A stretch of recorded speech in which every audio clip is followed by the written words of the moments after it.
This is Concepts, where two pretentious sirs quibble over ideas that explain today's world. Phil Shea and Steve Rose. My name is Phil Shea. I am writing for makeaskillcheck.com, and you can find more writing by me at hittingeject.com. Steve? My name is Steve Rose, and you can find more about me at steverosephd.com, where I write about mental health and addiction. Welcome back. Two things to say.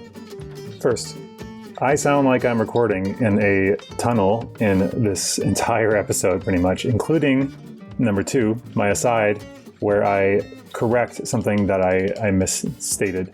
So have fun with that. Hopefully you can bear with it. Steve sounds as silky smooth as always, and I will do my best to do better in the future. So thanks for bearing with us, and enjoy the show. Welcome to the Concepts Podcast. Welcome. Delayed. This is going to be like the stupidest running joke we have, basically, of you just not knowing whether you're going to say. We even talked about this, just to be clear. We talked about whether he was going to say it or not. And that pause was despite him saying he's going to say it. I don't believe there was any pause. Okay, sure. We'll see. They will be the judge of this. Today, what are we talking about today, Steve?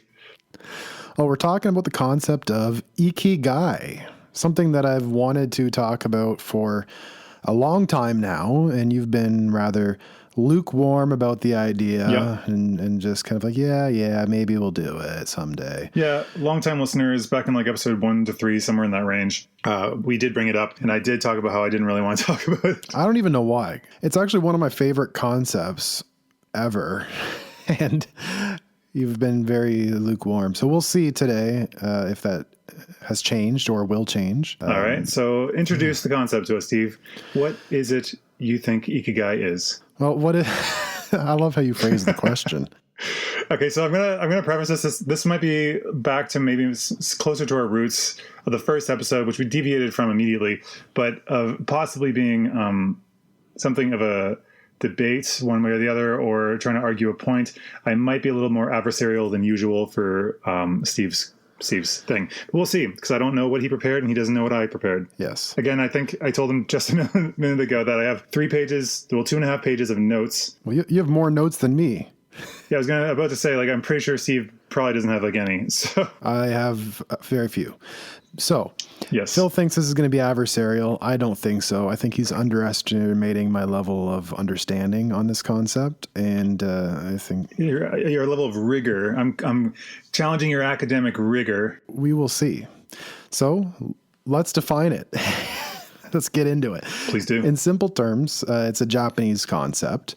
Ikigai, and it comes from I guess there's no direct way to translate this, because if you translate one word from a language to a different language, it kind of loses its context and loses its direct meaning.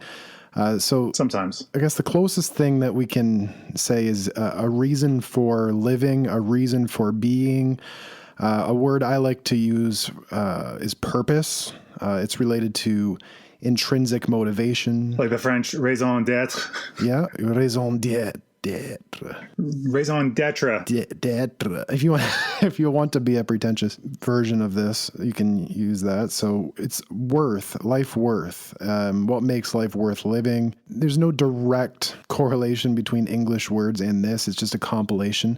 And as we talked about before with social construction, language is very tricky in this sense. Is that you can't necessarily directly understand the context of a different language unless you've kind of lived it and know the nuances of the term. Yeah. To be clear, when we talked about social construction, it wasn't a dedicated episode. It was just a major facet of chiplessness, which was 2 episodes ago. Yes, chiplessness, the made-up word for lack of chips, which is a made-up emotion word. And it really shows us how all of these concepts are in some way products of social reality. And this one in particular is very unique to the Japanese concept, but it has been westernized. If you do a quick search on this, you'll find a Venn diagram. I always call it Venn diagram. And the common kind of four-part Western interpretation of this is it's a combination of four factors: doing what you love, what the world needs, what you can get paid for, and what you're good at. And so if you have all of those four factors, they say that that's Ikigai.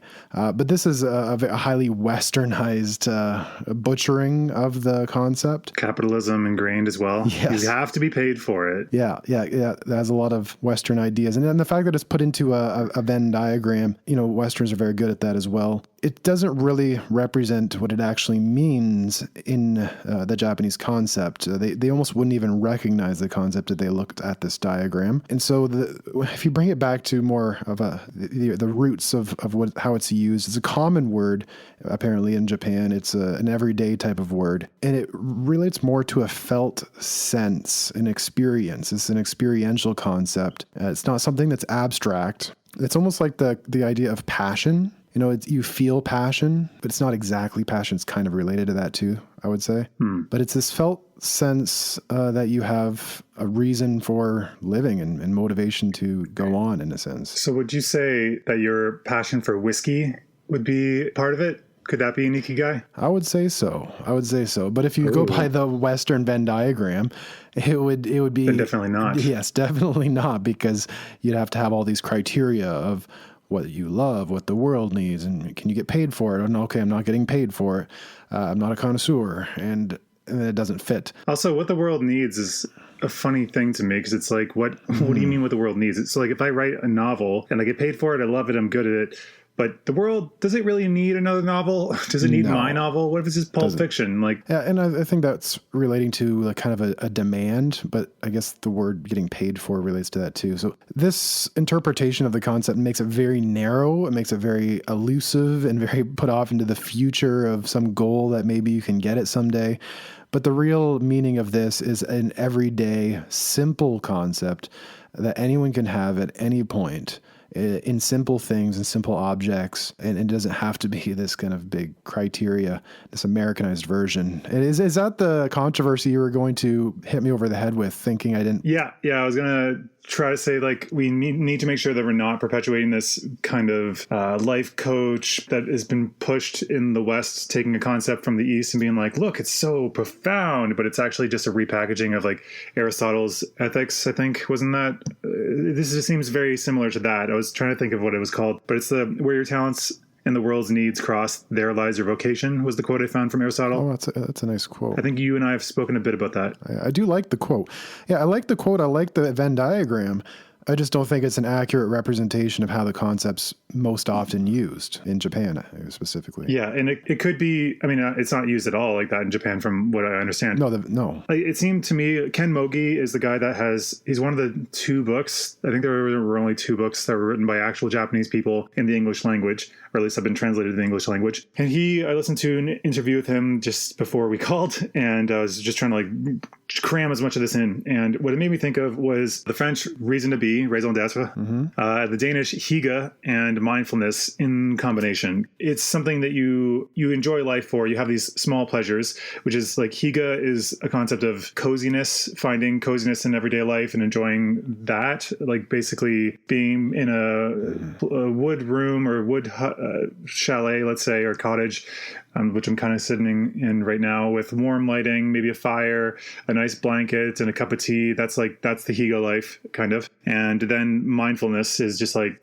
being present and enjoying that. Did you end up coming across Ken Mogi's 5 pillars of Ikigai? No, but I've come across a couple other definitions from actual Japanese researchers. Yeah. So I'm curious about that version that you found. Okay, no more combativeness. Now it's collaboration. Ah, damn. I was hoping to smack it down. You thought I was just going to pull out the Venn diagram. I knew you were thinking that. You kept being very elusively like, I think we're going to be combative in this one.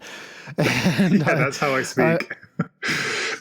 And then I was like, we'll see about that. I've been doing a lot of listening to different podcasts on this. There's actually a podcast called the Ikigai Podcast, where this guy, he dedicates every episode to the concept of Ikigai. So see that podcast for the actual expertise. We're just two pretentious sirs talking about ideas here. Yeah, as we say in the intro every episode. But that guy, though, he had Ken Mogi on, the author, and they spoke about it. And Ken said that he thought the podcast host has a good concept of it. The 5 pillars that Ken Mogi put forward in his book, The Little Book of Ikigai, were, and I think when listening to this, we should see how they overlap with the Venn diagram, which are, just to remind you, what you are good at, what you love, what the world needs, and what you're paid for. So keep those in mind. The 5 pillars that he puts forward are starting small, releasing yourself. I actually couldn't find a definition of what that meant exactly. Harmony and sustainability, the joy of little things, and being in the here and now.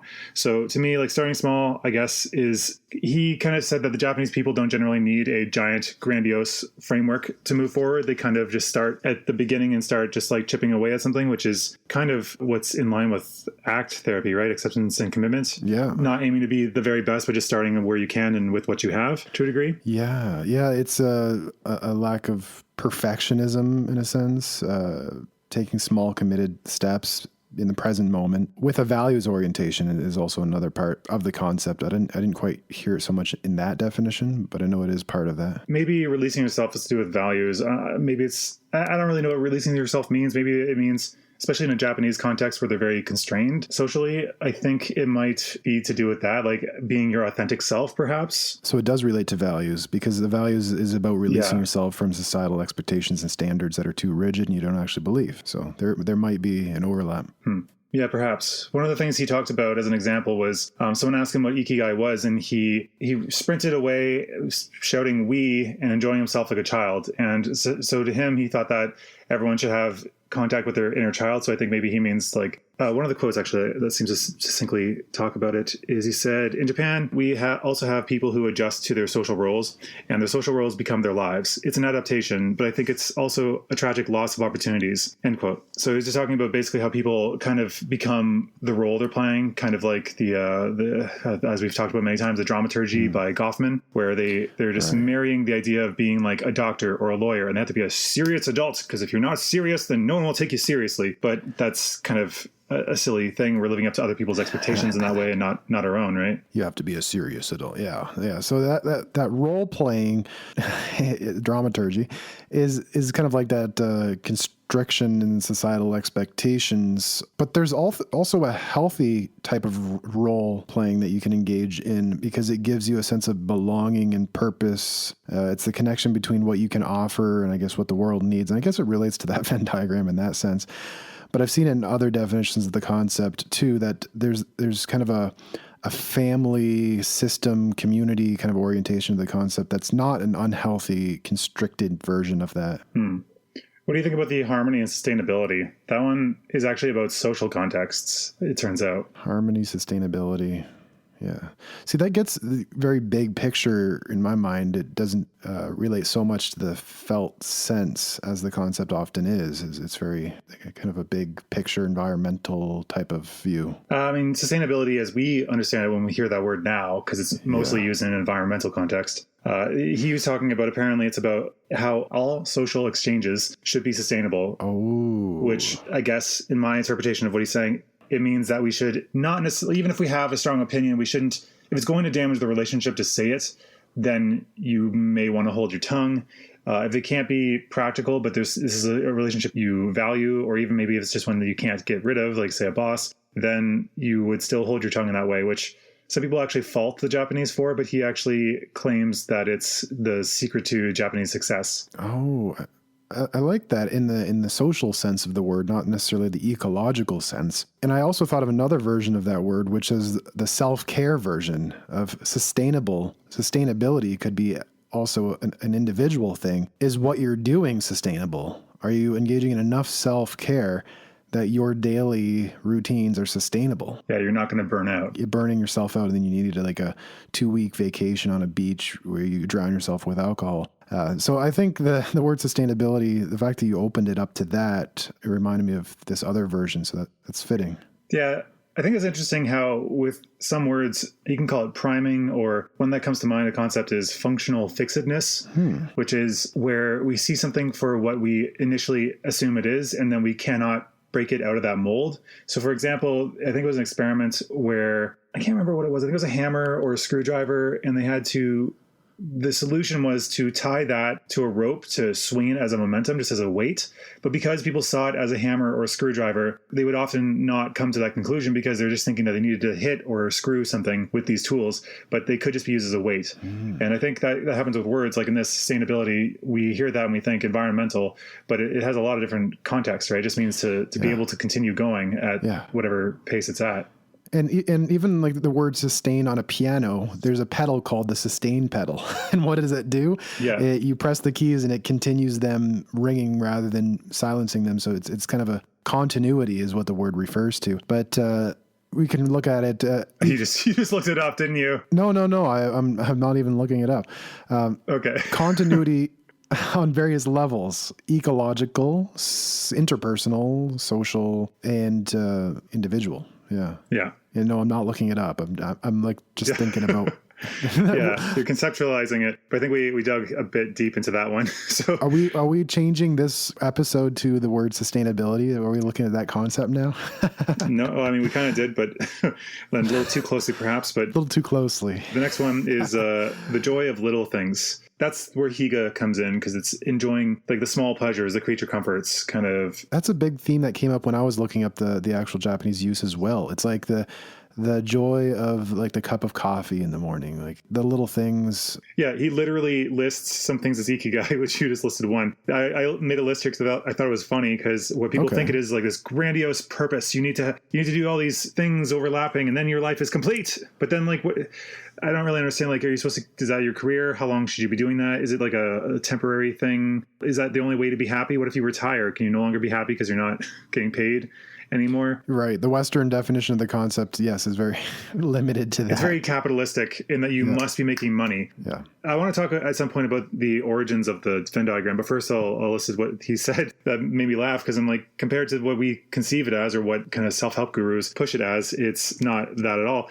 So what he listed was eating chocolate, drinking coffee, meeting people, writing a blog, answering life counseling questions. And he said that every day is made up of 100 small connected ikigai throughout the day. So just the small things, living in the now, enjoying what you're doing, don't feeling like everything is a chore, you know? I can very, very much relate to this aspect of the concept, this small enjoyments. Like you especially, you're all about that. Yeah. Like little things like driving. Like if I have the car that I enjoy and appreciate the quality of, like, it's just a 5-minute drive and I can appreciate it, take it in, you know, just those little things, you know? Yeah. I mean, that's ideally how you would be, because I think what we're sold a lot of time in marketing and stuff like that is that you need to have X to be happy. Like, you're not happy? Oh, that sucks. It must be because of this thing. But it's like marketing does things to make us unhappy so that it could sell us the cure to a disease we don't have, right? Yeah. And actually, when talking about diseases, that makes me think of, I need to actually fact check this, but this is the story I was told.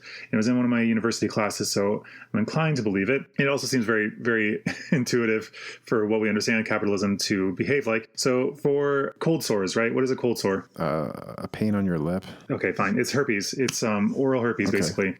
Okay. And at the time before, they used to see them as cold sores because they thought it was like a cold, just something you would get once in a while. Not a big deal. Nobody really cared. It would come and go. It's a little inconvenient, a little bit. Generally, it's just like a canker sore or something. It's just something that comes and goes. Yeah. And that was how it was viewed before. It wasn't a big deal.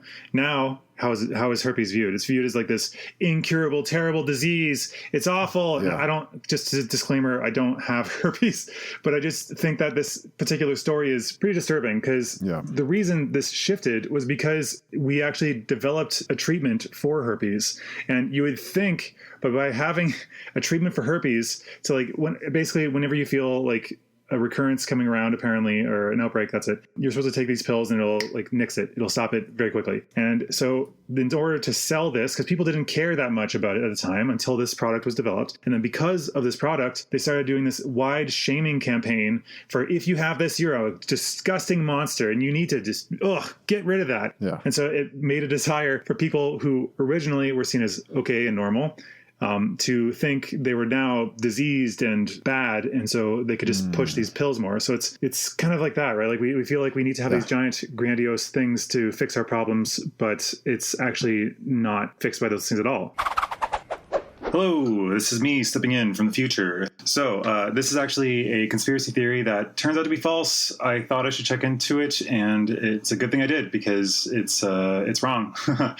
So yeah, that's obviously my bad. So fun facts. The CDC actually recommends against getting screened and diagnosed for herpes because it's actually pretty much harmless and its stigma is worse than the disease itself. It doesn't really seem to matter. It's not actually considered a venereal disease because it doesn't actually require sexual contact, even though it can. It's more just through touch. 4 out of 5 people who have it don't even know they have it, which is probably for the best. And if we want to look at the actual culprit for the hysteria around herpes, it's from the media at the time, frankly. And people like Billy Graham. Billy Graham gloated saying, quote, "We have the pill, we have conquered VD with penicillin, but then along comes herpes simplex 2. Nature itself flashes back when we go against God," end quote. And that's obviously a bunch of garbage. So at the time, if you want to know, the prevalence of herpes between 1970 and 1985 rose from 13.6% to 15.7%. Which is just a paltry 2.1% increase of a disease, again, that doesn't really do anything. In 1983, there was actually a made-for-TV movie called Intimate Agony,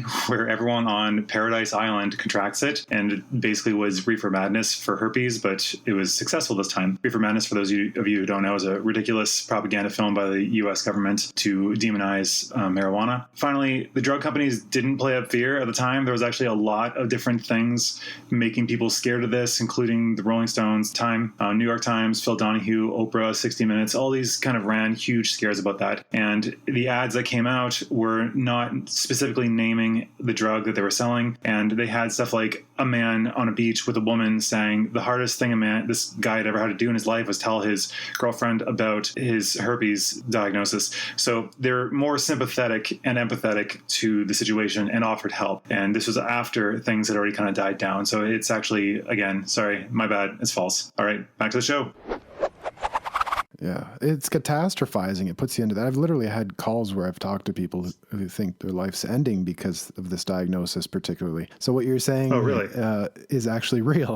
I hear it. Oh, yeah, for sure. They have dating sites specifically for people with, well, I don't know about specifically herpes, but I know they have them for anybody with a STI that's not curable. They have dating sites specifically for them because people don't want to date them. They will not go near them, basically. Yeah. Like, that's how demonized it is. I've heard this before. Like, my life's over. Everything's done. It's like I'm permanently damaged. It's my fault. And like I'm ashamed. And like, yeah, literally this exact thing you're saying is real. But it is a form of catastrophizing, and it's not just some people with anxiety disorders have a tendency to do that more. Yep. But it's also a capitalistic marketing ploy that created demand for a big cure. Yeah, I mean, it's exploiting a natural psychological tendency we have. By the way, right. Catastrophizing is a cognitive distortion. I think that's episode 6 or 7. We talked about that before. Yeah. But I did want to point out that this is actually very typical of like Westernizing things.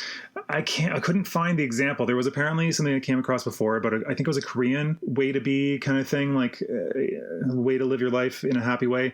And I think it might have been like a diet perhaps. And so they tried to export it to the US and it failed because it was only like 1 or 2, maybe 3 concepts. And so they ended up making it like a 12-step thing, like a really big, elaborate thing that was not even close to the original concept really anymore. But then it succeeded because America seems to think, or at least the West relatively, seems to think that it needs to be a complicated thing. Because like the answer to happiness in life can't simply be just enjoying the little things and just relaxing a bit. It must be something more than that because I can do that. Anybody can do that. That's not it. So it's kind of a funny thing. Yeah, it's kind of ironic that the concept developed into exactly that. The Venn diagram makes it into this big grandiose kind of Westernized thing, which is actually counter to the spirit of the concept itself, which is more simplicity, felt experience on a day-to-day level, not this grand goal that someday maybe I'll have all of these factors. Yeah. It's quite ambiguous, the concept itself too, which is counter to Western notions of everything must be clearly defined. Oh, yeah. And so there's a comfort with ambiguity there. But I mean, I don't know if we can say all of Western because like Higa is a Scandinavian concept, or no, sorry. Danish. I don't know if they're counted as Scandinavia, but Let's go with Americanized. I don't know.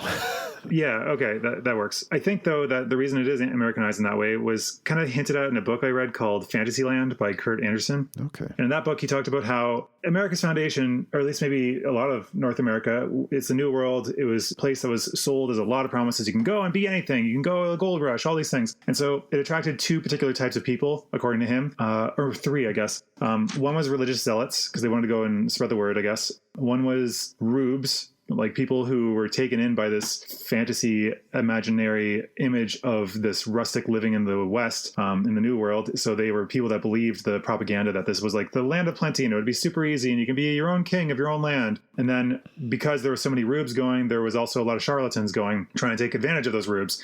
And so I think if we view the founding of North America, maybe America specifically, it actually explains a lot of like the skepticism towards simple answers and how like they think that they want to get their money's worth because they don't know if they can trust the seller kind of thing. That's, I guess that kind of ties a little bit. Again, we're not American and I don't mean to insult any Americans. This book was actually very interesting. So take that as you will, I guess. Yeah. It's a kind of a founding spirit of America, the culture, the kind of Protestant ethic is related.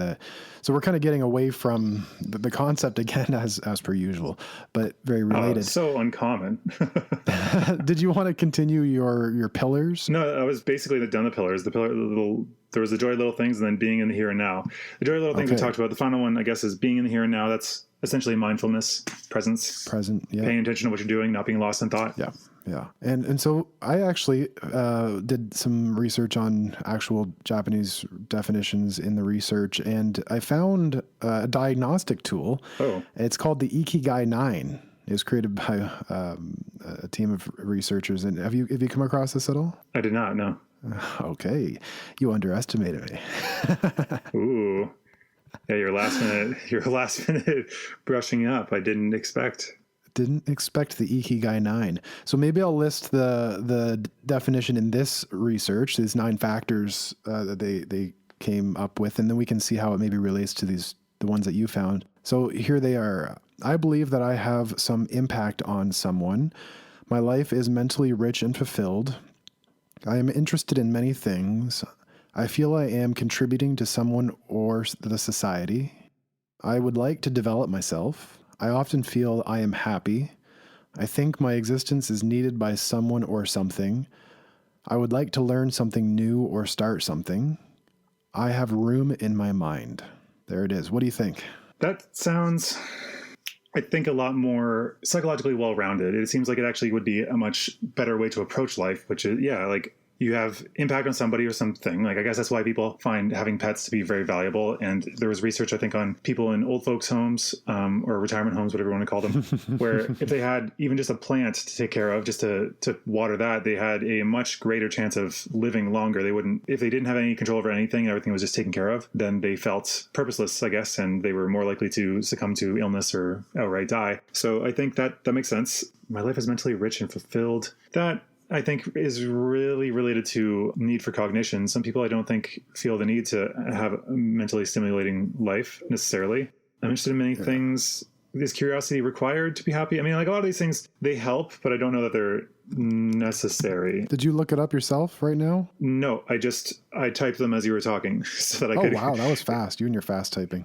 I told you I could type fast, and that's actually why I was good at doing IELTS English training, because I would get them to answer a question, have to speak for 2 minutes, and I would type their answer and correct their grammar as I went. Wow, you were good. So it was literally my job at one point. Not quite a stenographer, but I do what I can.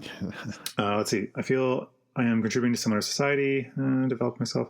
Yeah, I mean, all these things are good. I think that we should actually do a lot of these things. Most of them seem like they can fit most people, not all of them. But yeah, what do they use these things for? So if you say yes to them, then you have Ikigai. Like, what is this tool for? You have higher Ikigai if you say yes to more of these things. I think the idea is. One thing that stood out in this definition is so many of the factors are connected to a social connection.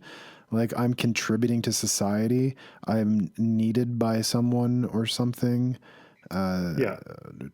What does room in my mind mean? Do you have any inkling on that? Like, your mind doesn't feel cluttered and busy? I would assume it's something like that, like a simplicity of presence. I think it's the lack of overthinking and anxiety, perhaps. Because Yeah, that's what I think it is. yeah, anxiety is like constantly ruminating on things. So it's mindful rather than mindful.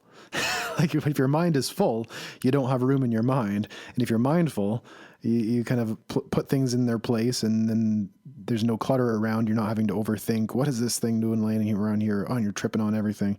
So I guess mindfulness is more than just presence. I'm curious what you think about that, though, because that seems like a luxury of being successful. Because like I feel I have to, my mind is constantly racing about stuff. Like I want to think about the things I want to think about, and I find it mentally stimulating. But at the same time, I have to think about like, how am I going to pay for this? How am I going to live? What is going on here? Like if I had a more stable income, this is why in the past episode when I talked about like the working schmucks, I consider myself as one of them. I'm still trying to figure out like how I can be free of those things because I don't have a stable living situation. So it seems like it could be a luxury. So what do you think about that? Can you still be free of mind and more mindful and present in what you're doing without like being lost in thought? Like when you have all these things you have to work through and consider? Yeah, I think it's partly a luxury, but not necessarily, because you could see a lot of successful people with a lot more mental clutter than they had when they were of more modest means, perhaps, because they just kind of get into this internalized capitalism, which we talked about in a different... Gotta achieve, yeah. Yeah, so it doesn't necessarily correlate. But I could see what you're referring to as in, I gotta like, where's my next paycheck coming from? Like literally is something you're probably thinking about. Yep. And it doesn't help though to have a very cluttered mind about it all. You can have a lot of mental activity about like, okay, where's it coming from? I got to plan, I got to think, and you got to be vigilant. And you can have kind of a eustress, they call it. We can talk about that in a different episode. It's a form of stress that is... Yeah, I wanted you to do that one. Yeah. Eustress is like stress, but a positive stress that motivates you to act. And so I think... Yeah, the same U as in euphoria. Euphoria, yeah. Like positive. There's a benefit into this high level of thinking, but overthinking by definition is not just a lot of thinking. It's over the top in some way. It's becoming unproductive, actually counterproductive to you getting the next paycheck. So if you're sitting there ruminating on something, meaning repetitively thinking about the same thing over and over and just like pacing the floor, you're actually taking time away that could be dedicated toward actual work or planning. So that's kind of the distinction I would make. What do you think? Yeah, I suppose. I guess this is me in like mindfulness more generally, because I'm thinking like, if you're mindful, then you're just experiencing what is around you. And I guess you could argue that your subconscious, knowing that you have these issues, will be working on them regardless, and randomly something will come up. But I'm always thinking, I have monkey mind out the wazoo. Yeah. Just constantly thinking about this problem or that problem, or trying to work out whether this makes sense or not. And it's helpful a lot of the time. I don't feel like I'm like stressed out, but I guess I could be overwhelmed sometimes. I don't know. I guess it depends, because you're kind of making a false dichotomy a little bit of like being completely mindful or completely like overthinking. Being mindful is still probably superior because you are more present and more able to enjoy your existence. But I don't really know how like passively thinking about solutions plays into this or not. Anyway, did you want to talk about the origin of the diagram? Or did you want to keep talking about Ikigai 9 actually? Are you done with that? Ikigai 9, yeah. So I like it. The key part I noticed was there's a lot of social connection pieces there, that you're contributing to a cause, a group, you're needed. Yeah. And this kind of need to be needed is something that I've actually written about. So there's an article I've written. It's one of the more popular articles. Yeah. Type in Google the need to be needed. It should probably come up. SteveRosePhD.com. Yes. Yeah. But people can really relate to this. Yeah. Like I wrote this title back in the day, just kind of, I don't know, it just popped into my head. And I was like, I'll just write some random article on it real quick. And it actually became one of the most popular ones because people seem to be searching for this apparently. And it's this fundamental need. And I think a fundamental part of this concept. What's actually, before we move off, talking about that, the social aspects, it's funny because like writing on the D&D website, you have to actually talk about philosophy at times, because in D&D there's alignments. So good, neutral, evil, lawful, neutral, chaotic. It's like a 3x3 grid.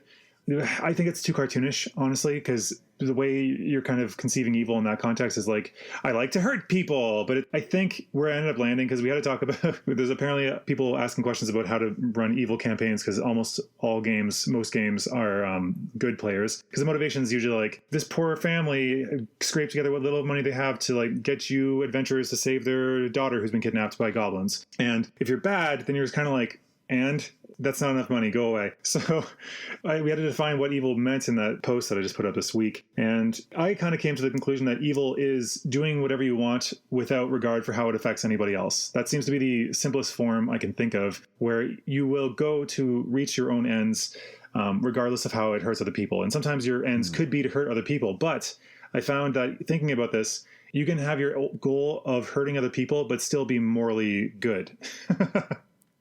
Because then you have to go into like the S&M community where like you can, like you're a sadist, you like hurting people, you got pleasure from doing that. And without regard for other people, then you're evil because you're just hurting people without their consent.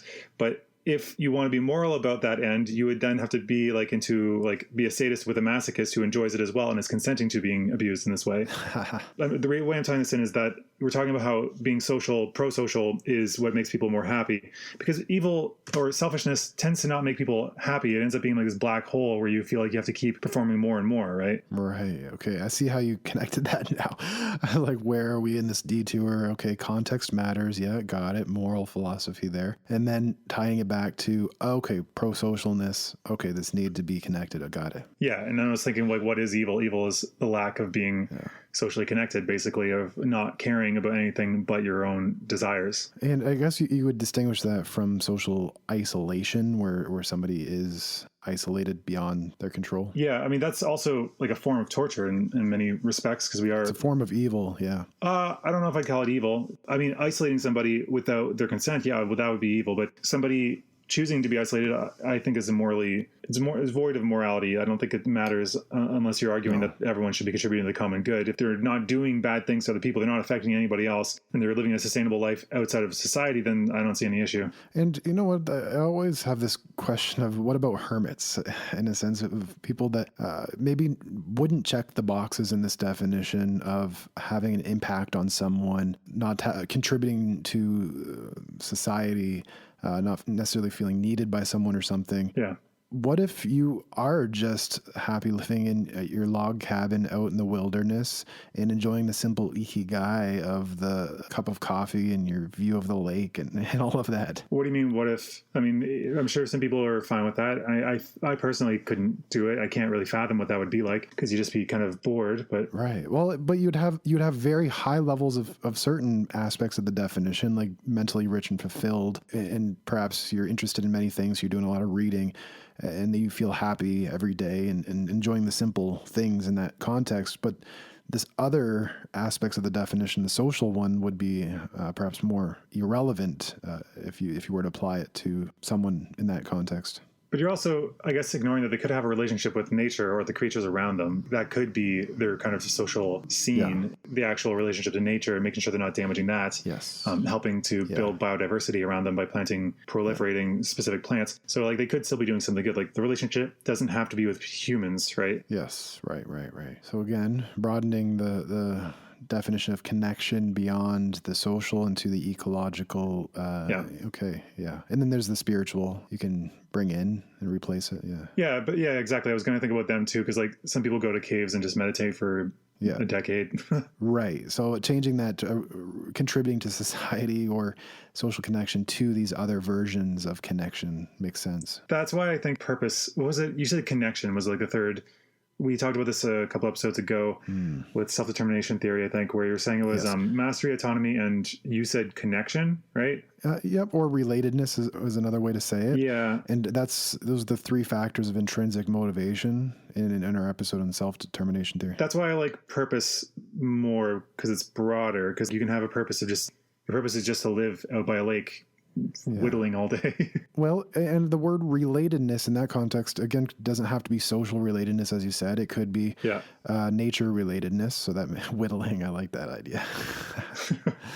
There's something so simple and wholesome about whittling. I think purpose can be anything. Knowledge acquisition is learning more, which doesn't have to do with relatedness at all. But I guess this is a disagreement that you and I think have never really squared away, but that's fine for us to focus on those differently. So you want to talk about the origin of the diagram? The diagram that if you type in Ikigai into Google will immediately pop up and everyone will talk about this friggin' diagram? Immediately. Yeah. Yes. Well, the false origin is that it comes from Okinawa and it's a secret to Japanese longevity and all the rest of it. That would be the false origin. Would you want to share the real origin? Real origin of what? Ikigai or of the diagram? The diagram. Okay, so first, Ikigai was mentioned in a talk about centenarians, people who lived over 100 years old, from, as you said, Okinawa. So where it actually came from was a guy named Mark Wynn. In a 2014 blog post, published this Venn diagram. The funny thing about this is that he basically talks about it later in a video, saying how he actually took this Venn diagram and only added one word to it, which is the word Ikigai. Everything else is actually made up by a Spanish astrologer named, I'm going to butcher his name, Zuzunaga Andres. It's just like, it's so stupid how it ended up getting away from him. Because like he says, this is Mark Wynn again, quote, in 2014, I wrote a blog post on the subject of Ikigai. In that blog post, I merged two concepts to create something new. Essentially, I merged a Venn diagram on purpose with Dan Buettner's Ikigai concept in relation to living to be more than 100. The sum total of my effort was that I changed one word on a diagram and shared a quote-unquote new meme with the world, end quote. It's just so ridiculous how this picked up. It's not even related to the original concept. Right. It was just like some guys theorizing that, hey, here's one way to look at it. And then it kind of got traction because I guess Westerners love Venn diagrams. Yeah. Yeah, I guess we really do. We really do. This overlaps with that. Amazing. Yes. What is a PowerPoint without a Venn diagram? It's just a point then. There's no power. There's no power to be made. Yeah, it's not a PowerPoint anymore. No. So actually, one guy I watched, he was criticizing the whole Ikigai thing, and that's where I got much of my research. Luckily, it was very densely compacted. He was saying that this is falling victim to the passion fallacy, and he doesn't like the Ikigai as Western people have conceptualized it, because he's saying that you basically can't be a happy person if you're not being paid for it. You can't be happy if this or that. If you identify with this too much, then basically your happiness will maybe be like, well, I'm not getting paid, or like, oh, I'm like, the world doesn't actually need this. And so you might actually stop the thing that is giving you joy because you're not living up to this particular thing. I think that's going a bit far, but he calls it the passion fallacy, where like, unless you have like found your true one passion in life, as is constantly pushed on us, then your life is pointless. What are you doing? Go find that passion. Stop living with your family and working a day job. Go find your passion. You need to do that, or else your life was purposeless. And that's bunkum. That is bunkum. Yes, it's really this whole idea of you must find your passion, which actually makes it more difficult to find your passion. And I know this was perpetuated by Steve Jobs and the whole kind of commencement speech that he gave, and it became very popular. Yeah, I think it's always like a survivorship bias after the fact, kind of being like, I was definitely passionate about this. Because he makes it look at like it's like you got to go on a treasure hunt to find your passion, and it's out there somewhere in the world. It's elusive. And you just have to look hard enough, and it'll be there under the haystack or something. So good they can't ignore you. Yes. Cal Newport. That is a book that argues exactly this, that it counters this idea and says passion is actually found in the building of competence in a particular area in a more explorative sense, impromptu, discovery-oriented.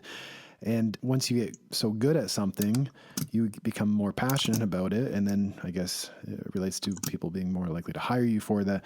So the title of the book, So Good They Can't Ignore You. And I guess it relates to the Venn diagram too. Yeah, so, you actually wrote a post about this before where you were saying that I did. Passion, the original use of the term is about like Passion of the Christ. It's about suffering is it for a purpose, or is it just... Well, the actual etymology of passion does come from suffering. And when we talk about the movie Passion of the Christ, it's not like Jesus like dancing around. Having a great time. Yeah. He's really passionate about God. That's not what the story's about. He doesn't have his vision board and, go to rave concerts. I don't know. Yeah, you're just picturing hippies then, are you? I was thinking of Burning Man or something like that. Yeah. We've talked about that before. Still fits. So Passion of the Christ was not Burning Man. It was quite painful. And so the root word passion comes from, I guess, a sort of suffering. And this relates to Viktor Frankl's idea of what purpose actually is, which is part of logotherapy. And it's suffering with meaning is purpose. Suffering without meaning is despair. And so he turned his whole situation. He was in many Nazi concentration camps. Yeah. And he had his dissertation destroyed too. This is a lot of stuff. His only copy of his. He had his psychological manuscript. Yeah. And it was taken away and he was subjected to a bunch of torture. What got him through was this meaning aspect. So the suffering plus the meaning, it really created this passion, which relates very much to the Ikigai concept and how it facilitates psychological resilience, mental resilience, but also physical resilience. And there's actually some research on how this has allowed people to survive after different diagnoses and actually in older age, and some dementia research on this as well. I don't know if you stumbled upon that. No, I didn't. I guess I briefly touched on that earlier from the studies with elderly people and plants. But one thing I did come across that I'm not sure if you came across. So we're both like, I got this thing you didn't come across.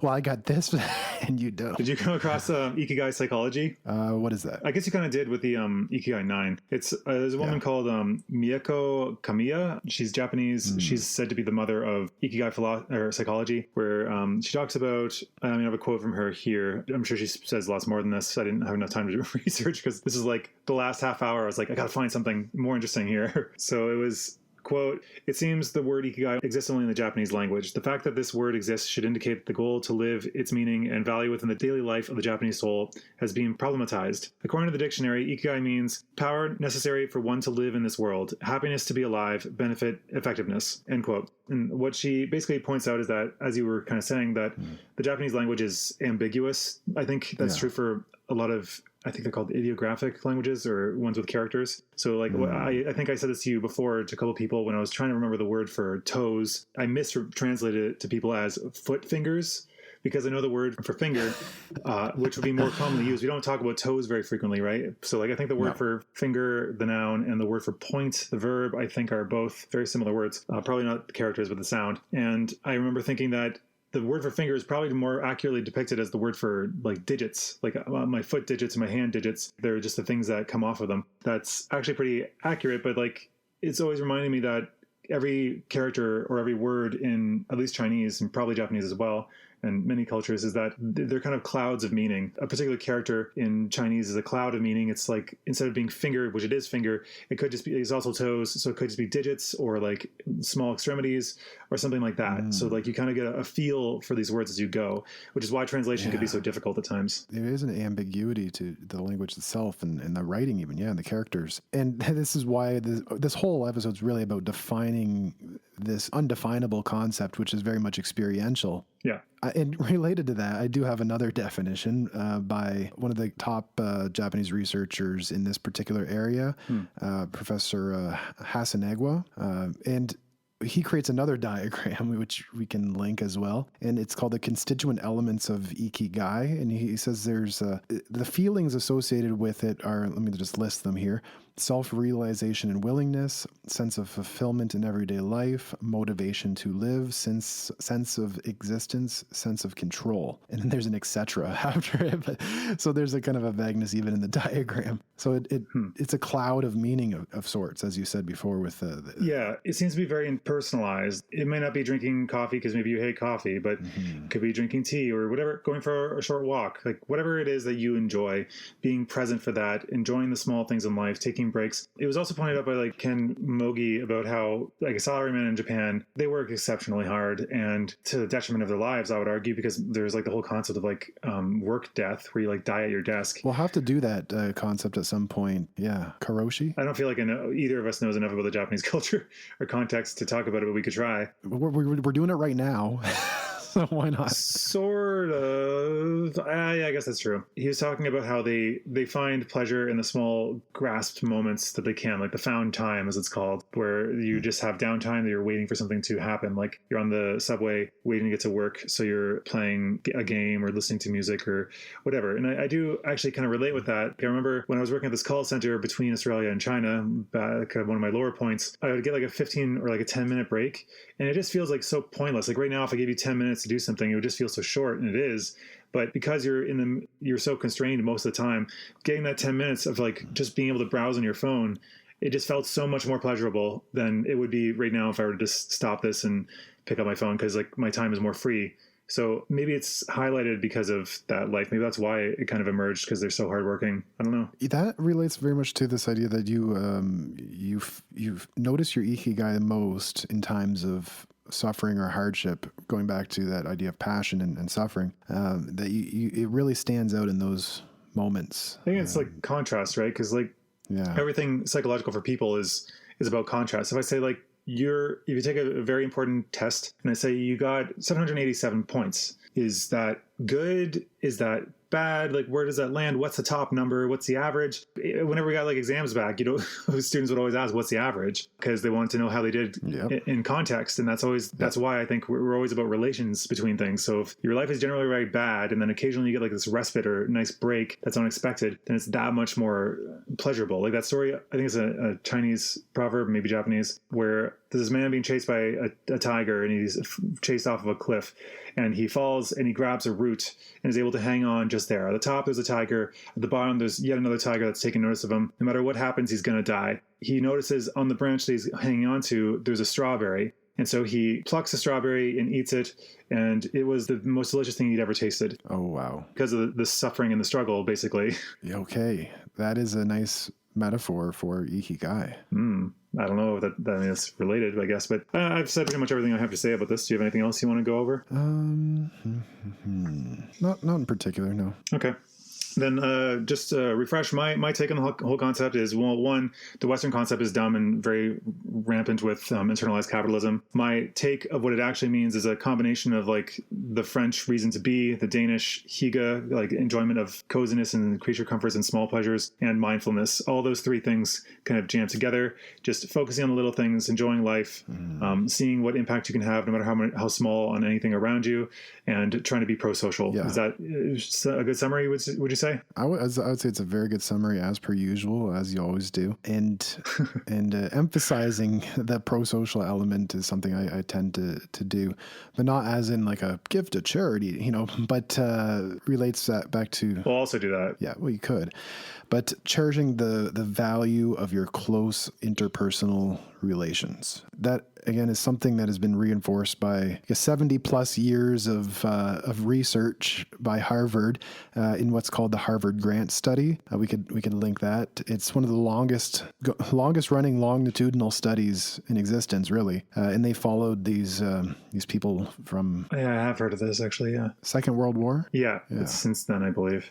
And they've, I think, moved on to their kids, even some of them. Yeah, and they found that in all of this research, that one of the biggest factors that contributes to, I guess, not only just health, but happiness and well-being is the quality of one's close interpersonal relations. Yes. That relates to this. It's a simplicity, in a sense, that connectedness. There's a kind of a purpose in that as well. Yeah. And I think I just wanted to wrap up and emphasize, you're emphasizing the social, I'm emphasizing, I guess, the small a little bit too.